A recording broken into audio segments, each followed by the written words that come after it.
The twin suns of Orvalis Prime hung low in the sky, their light turning the dunes a molten orange.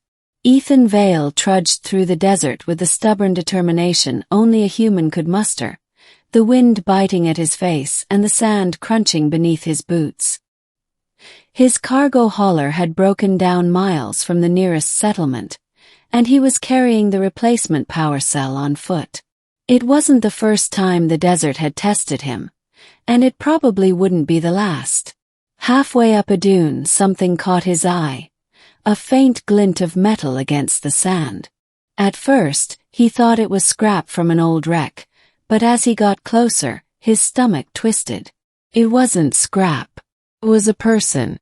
She was sprawled in the sand, her skin a deep violet with faint bioluminescent patterns flickering across her arms.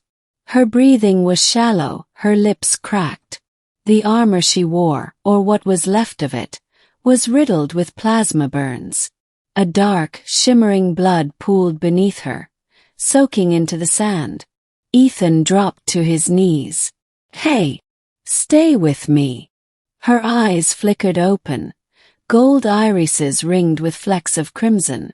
She tried to speak, but the only sound was a wet rasp. Ethan didn't know her species, but he knew enough about battlefield wounds to recognize she was on the edge. Without thinking, he tore open his supply pouch, pulling out his medgel injector. "Don't you dare die on me," he muttered, applying the sealant to her deepest wounds. The gel hissed as it bonded to her skin, halting the worst of the bleeding.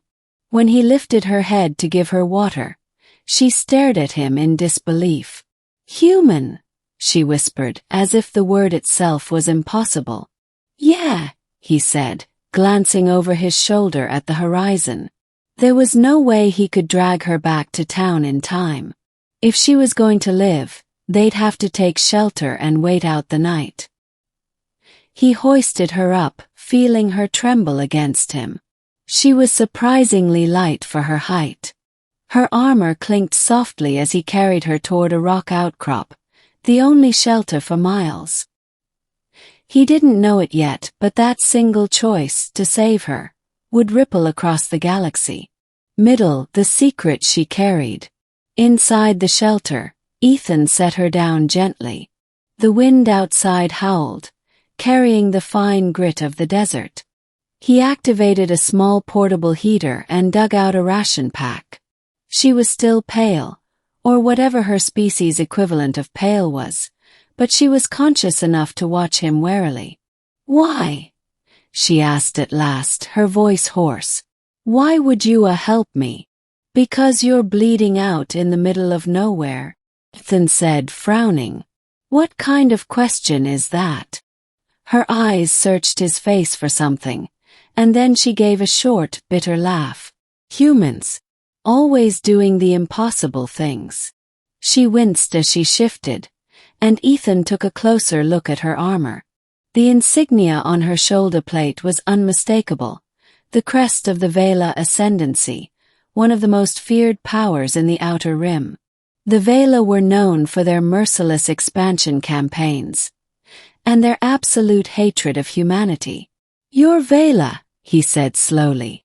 Her jaw tightened. "Captain Saris Velana, 4th Fleet." Ethan's pulse quickened. If anyone from town found him harboring her, he'd be labeled a traitor. The Vela had destroyed human colonies, and here he was patching one of them up. "I should leave you out there," he said flatly. "You should," she agreed, meeting his gaze without flinching. "But you didn't." Hours passed as she rested, her breathing stabilizing under the heater's warmth. Outside, the storm raged. Ethan paced the small space, mind racing. She had to be deep behind enemy lines. What was she doing here? Finally she spoke. "My ship was carrying something.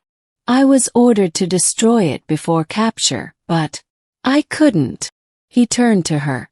"Couldn't? Why?" She hesitated, then pulled a small data core from inside her damaged armor. It pulsed faintly with a blue glow. Because this could end the war, she said. Ethan froze. You're telling me that thing is, what? A peace treaty. Her lips curved in a grim smile. No, it's proof. Evidence of something the ascendancy has been hiding for centuries. Something that will turn every allied world against them. Ethan stared at her. He didn't know if she was lying, but he could tell she believed every word. If the data was real, it would change everything. But now there was a bigger problem. If he knew about it, the ascendancy would kill him too. Middle Part 2: The Hunters. By the second night, the storm had eased. Ethan checked his scanner. Faint signals were moving toward their location. Too deliberate to be wildlife.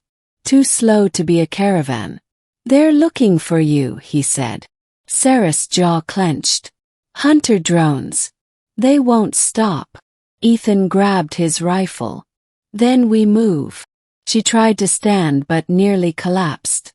Without a word, he slung her arm over his shoulder and half carried her toward the ravine that led deeper into the mountains.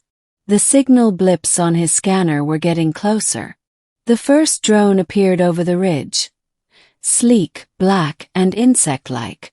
It spotted them instantly, projecting a beam of red light across the rocks. Ethan fired first, the rifle's plasma bolt punching through its optical sensor. The drone spiraled into the sand, burning.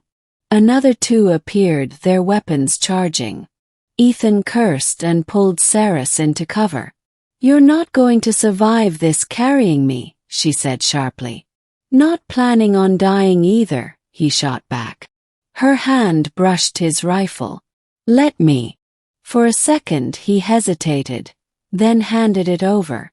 In one smooth motion, she adjusted the sight and fired, hitting both drones in quick succession.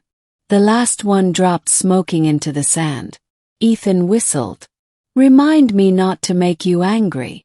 That would be wise, she said, but there was the faintest ghost of a smile.